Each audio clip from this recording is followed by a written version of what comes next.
Hello வணக்கம். இன்றைக்கி நம்ம சேனலில் என்ன பார்க்க போகிறோன்னா, மீன் குழம்பு, அதுவும் கிராமத்தில் விறகடுப்பில் செஞ்ச மீன் குழம்பு எப்படி செய்யலான்னு பார்த்துடலாமா? இந்த பாருங்கள், அடுப்பு வச்சதுமே பாத்திரத்தை நான் வைக்கிறேம்மா அப்படின்ட்டு எடுத்துகிட்டு வந்து என் பையன் வைக்க ஆரம்பிச்சிட்டான். மணி கரெக்டாக 1:30 இருக்கும், மதிய நேரம். சரியான வெயில், அதுவும் இல்லாமல் காற்று. ஆடி மாதத்துல தான் காற்று அடிக்கும் அப்படின்னு சொல்லுவாங்க. இது ஆனி மாதத்துலேயே அவ்வளோ காற்று, அடுப்பே பறந்துடும் போல் அந்தளவுக்கு காற்றடிக்க ஆரம்பிச்சிடுச்சு.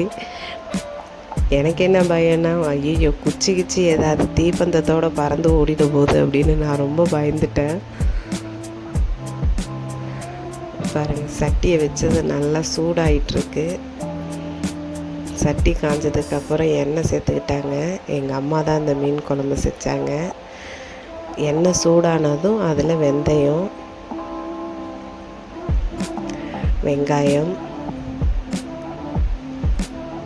தக்காளி, பச்சை மிளகாய், ஒரு கொத்து கருவேப்பிலை, இது எல்லாத்தையும் சேர்த்து நல்லா வதக்கிக்கிட்டாங்க. எனக்கெலாம் விறகடுப்பில் சமைக்கிறப்ப புதுவிதமான எக்ஸ்பீரியன்ஸாக இருந்த மாதிரி இருந்துச்சு. ரொம்ப வருஷம் ஆயிடுச்சு இந்த மாதிரிலாம் விறகடுப்பில் சமைச்சிலாம். எங்கள் அம்மாலாம் இப்போவும் விறகடுப்பில் தான் சமைப்பாங்க.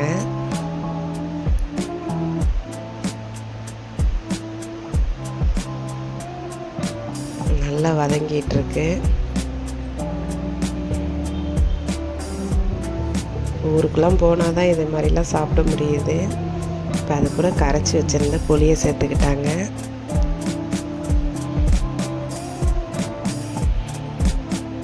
அடுத்தது என்ன, மிளகாத்தூள் தான். தேவையான அளவுக்கு மிளகாத்தூள் சேர்த்துக்கிட்டாங்க.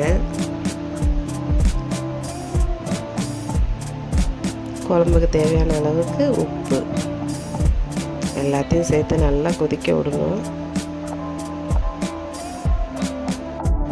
இந்த மீன் குழம்புல தேங்காவும் பெருஞ்சீரகமும் அரைச்சி சேர்க்க போகிறோம். இது எதுக்காகனா, கோலா மீன் தான் இன்றைக்கி நம்ம சமைக்க போகிறோம். கோலா மீன் குழம்பு. அதில் தேங்காய் ஊற்றுவாங்க. தேங்காவில் பெருஞ்சீரகம் அரைச்சி சேர்ப்பாங்க. அப்போ தான் குழம்பு நல்லாயிருக்கும், டேஸ்ட்டாகவும் இருக்கும். நார்மலாகவே நம்ம மீன் குழம்புல தேங்காய் அரைச்சி ஊற்றி சாப்பிட்டோன்னாவே நல்லா தான் இருக்கும். மாங்காய் கொஞ்சம் காயாக இருந்ததுன்னா நம்ம குழம்பு கூட்டுறப்பயே அதை சேர்த்துடணும்.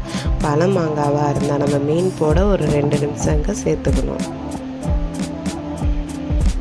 என் பையனுக்கு தான் ஒரே சந்தோஷமாக போச்சு.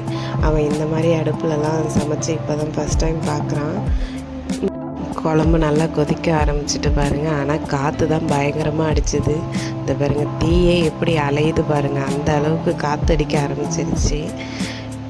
எங்களுக்கே கொஞ்சம் பயம்தான், என்னடா இந்த அளவுக்கு காற்றடிக்குது அப்படின்ட்டு. மரம்லாம் எப்படி ஆடுது பாருங்கள். இருந்தாலும் அந்த காற்று அடித்ததுலேயே இந்த மாதிரி சமைச்சது புதுவிதமான எக்ஸ்பீரியன்ஸாக இருந்த மாதிரி இருந்துச்சு.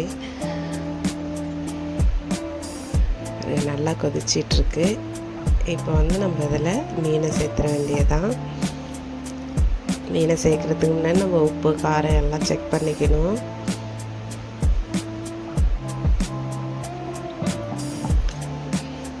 மீனை சேர்த்துட்டு குழம்பு நல்லா மூடி வச்சு ஓப்பன் பண்ணோன்னா சூப்பரான மீன் குழம்பு ரெடி ஆகிட்டு.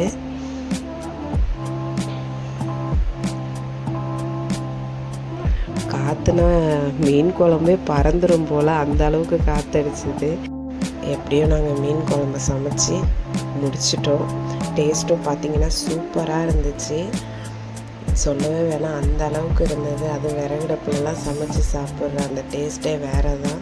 என்ன தான் நம்ம கேஸை வச்சுக்கிட்டு சமைச்சாலும் விறகடுப்பு டேஸ்ட்டு வராது போல். அதில் அப்படி இருந்துச்சு குழம்பு. நீங்களும் ட்ரை பண்ணி பாருங்கள். இதை மாதிரி உங்களுக்கும் டைம் கிடச்சதுன்னா இந்த மாதிரி சமைச்சு பாருங்கள். வீடியோ பிடிச்சிருந்ததுன்னா லைக் பண்ணுங்கள், ஷேர் பண்ணுங்கள். மறக்காமல் நம்ம சேனலை சப்ஸ்கிரைப் பண்ணுங்கள். நிறையா பேர் வீடியோ பார்க்குறாங்க, ஆனால் சப்ஸ்கிரைப் பண்ண மாட்றாங்க. இந்த மாதிரி டெய்லி ஒரு வீடியோஸ் நம்ம சேனலில் வரும். எல்லோரும் சப்போர்ட் பண்ணுங்கள். ஆனால் இன்னுமே காற்றடிக்கிறது விடவே இல்லை. இது சண்டே எடுத்த வீடியோ தான். இதை மாதிரி அம்மா வீட்டுக்கு போனால் கண்டிப்பாக இந்த மாதிரி வீடியோஸ் வரும். அவ்வளோதான். தேங்க்யூ.